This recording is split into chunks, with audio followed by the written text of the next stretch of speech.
পরিস্থিতি যেন ভয়ঙ্কর হয়ে উঠছে। ভোটের দিন যত এগিয়ে আসছে ততই যেন পরিস্থিতি আরো জটিল হয়ে উঠছে।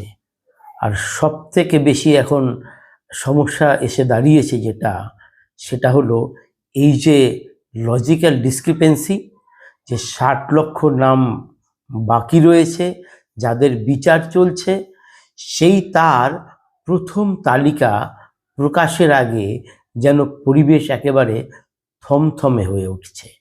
সেই তালিকা কবে প্রকাশ করবে তাই নিয়ে চলছে এখন টানাপোড়েন।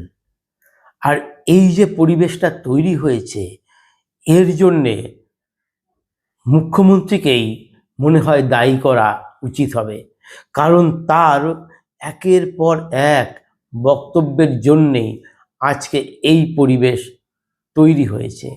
অন্যান্য রাজ্যেও তো এসআইআর হয়েছে, সেখানে শেষ হয়ে গেছে, কিন্তু পরিস্থিতি এরকম ঘোরালো হয়ে ওঠেনি। একমাত্র ব্যতিক্রম পশ্চিমবঙ্গ। তাই এই লজিক্যাল ডিসক্রিপেন্সির যে প্রথম তালিকা, সেই তালিকা প্রকাশের আগে পরিস্থিতি যেন অনেকটাই জটিল হয়ে উঠেছে। নমস্কার, আমি প্রদীপ দাস, আর আপনারা দেখছেন দেশপ্রেমিকদের চ্যানেল আমাদের ভারত। যারা প্রথম দেখছেন তাদের কাছে অনুরোধ, আপনারা চ্যানেলটি সাবস্ক্রাইব করবেন এবং মতামত জানাবেন।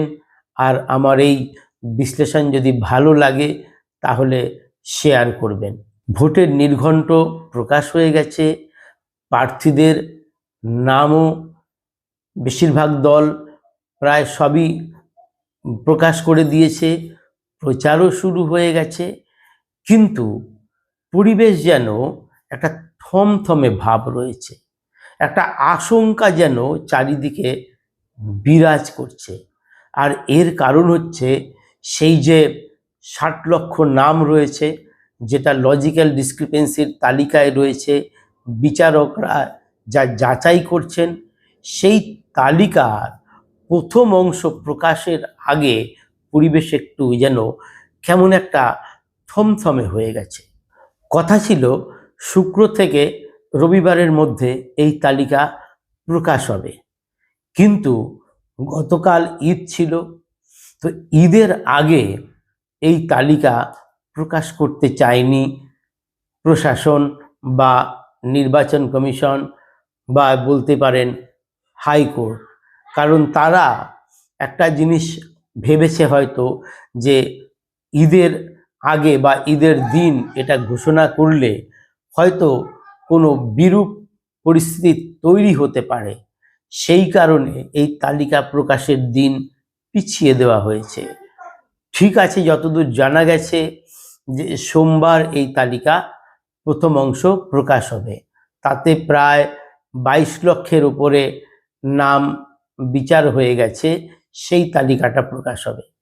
যতদূর জানা যাচ্ছে এই তালিকায়, এই 22 লাখের তালিকায় 10 লাখই বাতিল হয়ে গেছে, মানে তারা উপযুক্ত নথি দিতে পারেনি বলে বিচারকরা সেগুলোকে বাতিল করে দিয়েছেন। মানে 40% ওপরই নাম বাদ দেওয়া হয়েছে। কি ভয়ঙ্করভাবে এই যে সব নথি জমা দেওয়া হয়েছিল, মানে কত যে অনুপ্রবেশকারীদের নাম এতে ছিল সেটা কিন্তু এখন বোঝা যাচ্ছে।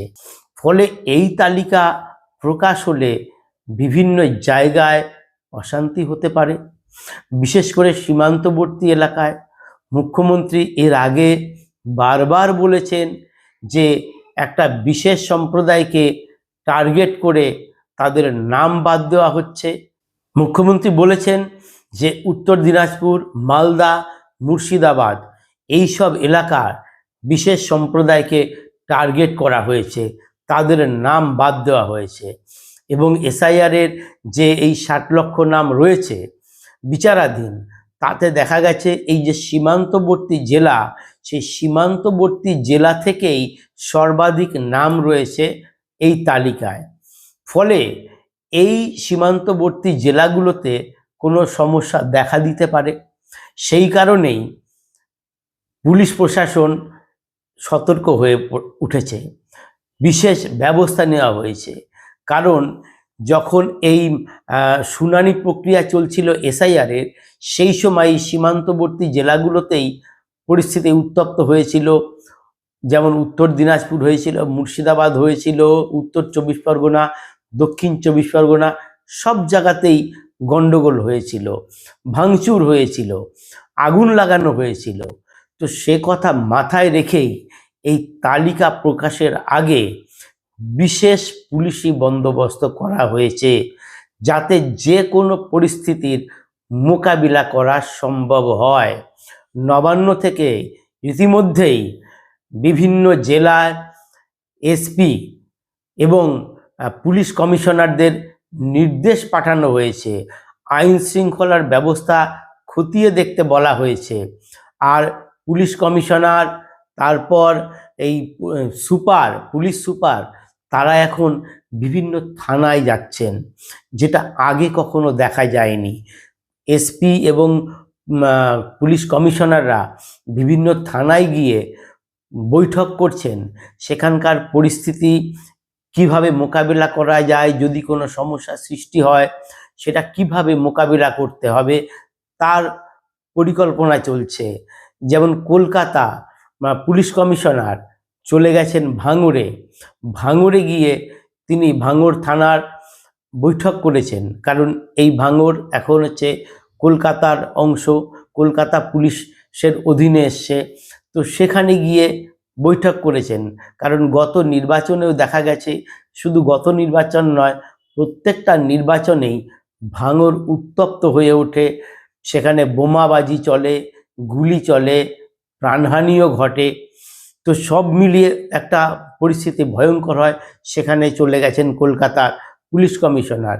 বিভিন্ন জেলাতে পুলিশ সুপাররা থানায় থানায় গিয়ে বৈঠক করছেন, যদি কোথাও কোনো জড়ো হয়, মানুষ জড়ো হয়, সেই জড়ো যাতে না হতে পারে। এই লজিক্যাল ডিসক্রিপেন্সির যে প্রথম তালিকা প্রকাশের পর কোথাও যাতে কোনো ভিড় না হয়, এবং হলে সেটা কিভাবে কন্ট্রোল করা হবে, নিয়ন্ত্রণ করা হবে, সে ব্যাপারে আলোচনা চলছে থানার অফিসারদের সঙ্গে। ফলে একটা পরিবেশটা না কেমন যেন একটা বিষিয়ে বলবো নাকি ভয়ঙ্কর বলবো, কোনটা ঠিক বুঝতে পারছি না। কারণ এই যে পরিবেশটা তৈরি হয়েছে না, এই পরিবেশটা তো একদিনে তৈরি হয়নি, এই পরিবেশটা হয়েছে অনেক দিন ধরে। এবং এসআইআর প্রক্রিয়া শুরু হওয়ার আগে থেকেই মুখ্যমন্ত্রী এই এসআইআর প্রক্রিয়ার বিরোধিতা শুরু করেছেন।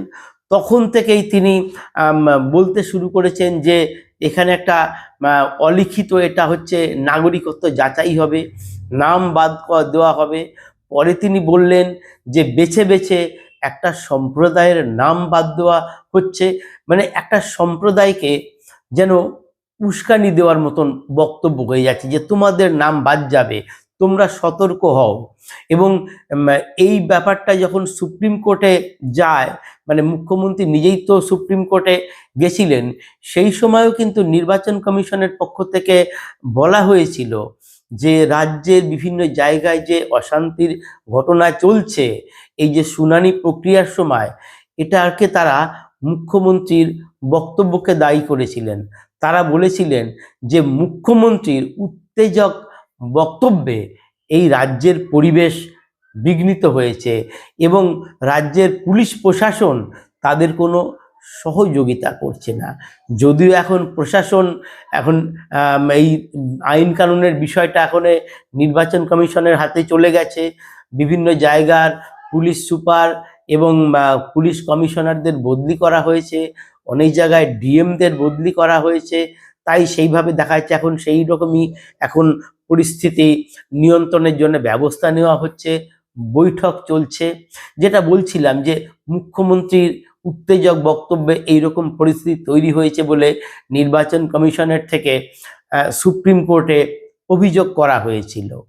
শুধু সেই সময়ই নয়, এরপরে মুখ্যমন্ত্রী ধর্মতলাতে অবস্থান বসলেন। তিনি অবস্থান চলাকালীনও বারবার বলেছেন যে একটি বিশেষ সম্প্রদায়কে বাদ দেওয়ার চক্রান্ত চলছে, এবং তিনি এমন কথা বললেন শেষ দিনের আগের দিন তার এই অবস্থান প্রত্যাহারের, সেটা আরো ভয়ঙ্কর। তিনি মানুষের মনে ভয় ধরিয়ে দিলেন। তিনি বললেন একটি বিশেষ সম্প্রদায় যদি জোটবদ্ধ হয় তাহলে অন্যদের 12টা বাজিয়ে দেবে। মুখ্যমন্ত্রীর সেই বক্তব্য প্রচার হওয়ার পর মানুষের ভেতর একটা আতঙ্ক ছড়িয়ে পড়েছে।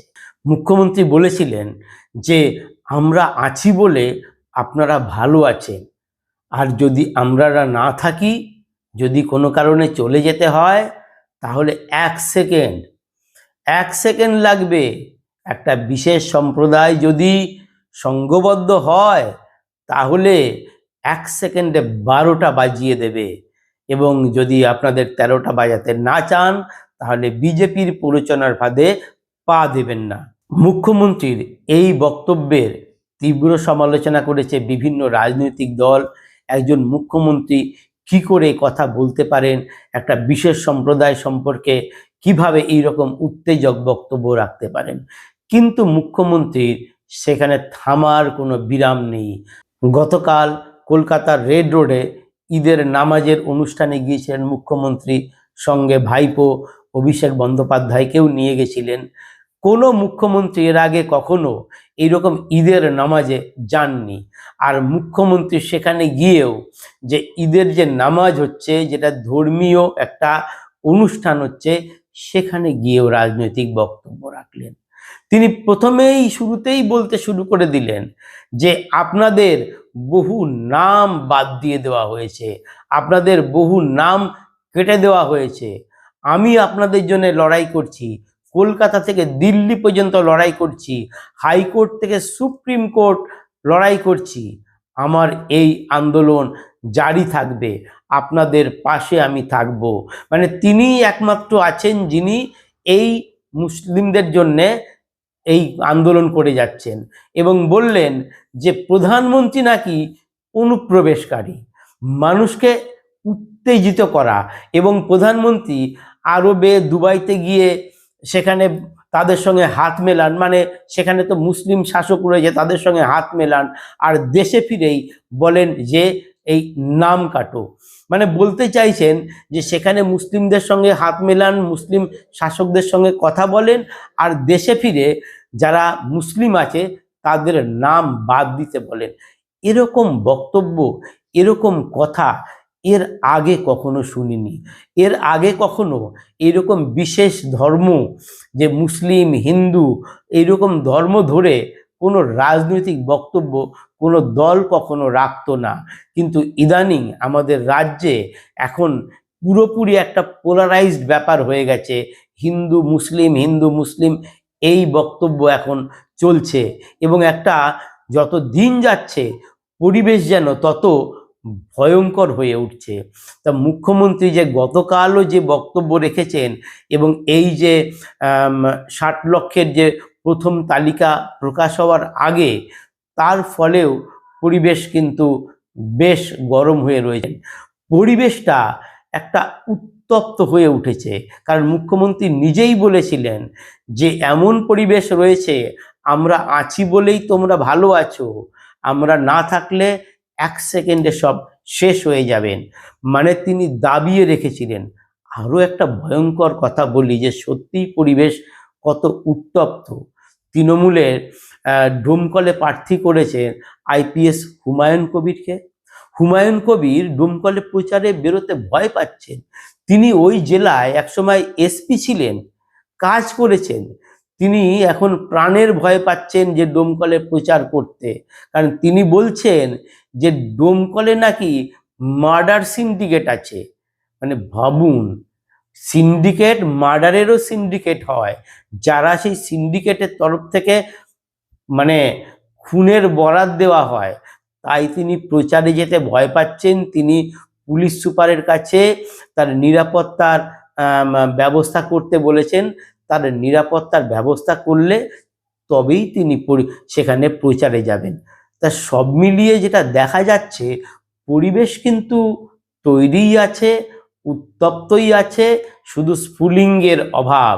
আর সেইটা স্ফুলিঙ্গ দেওয়ার চেষ্টা চলছে। কিন্তু নির্বাচন কমিশন সতর্ক রয়েছে, পুলিশ প্রশাসনে ব্যাপক রদবদল করেছে এবং কড়া অবস্থান নিয়েছে। এই তালিকা প্রকাশের আগে নির্দেশ পাঠানো হয়েছে নবান্ন থেকে, পুলিশ সুপারদের বলে দেওয়া হয়েছে সব রকম পরিস্থিতির মোকাবিলা করতে।